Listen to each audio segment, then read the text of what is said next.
qu'il faut-il octroyer des animaux, des droits à des animaux? Oui, certes, on peut octroyer des droits à des animaux parce que les animaux sont des êtres. Les animaux ont-ils des droits? Certes, aujourd'hui, c'est une préoccupation majeure et c'est une demande sociétale.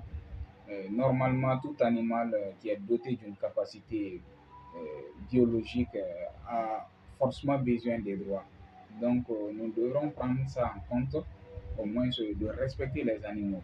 Parce que selon la déclaration des droits de l'animal, qu'on appelle la DOUDA, il vise au moins les êtres humains au respect des autres animaux, pour le bien-être aussi de la communauté biologique à laquelle nous appartenons et aussi les animaux, et ils dépendent de nous.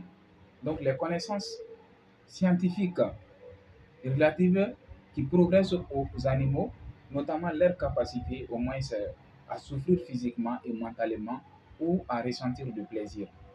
Aujourd'hui, pas mal, si tu dis droits animaux, droits des animaux, donc surtout en Afrique, ça devient une question qui est un peu bizarre pour eux parce qu'ils pensent que l'animal, c'est un animal. Jusqu'à ce qu'on leur dit c'est des animaux, donc on pense qu'ils ne ressentent pas de douleur. Alors que les êtres humains, volontairement ou peuvent, souvent ils peuvent représenter comme une menace devant ces animaux.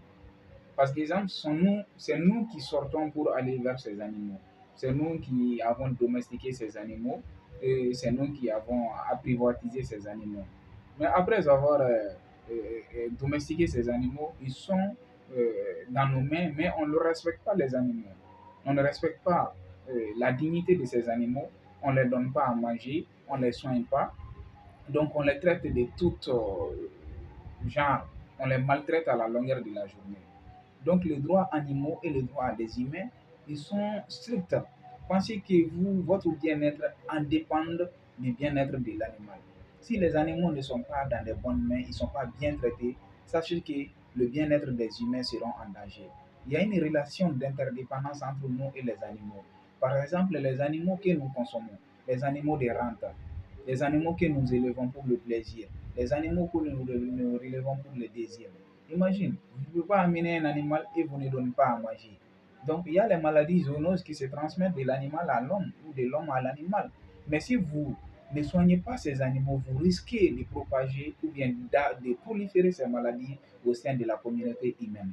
C'est pour cela, de plus, nous devrions veiller au respect des animaux et cultiver le respect des humains entre eux. C'est ce qui est important. One health, one health.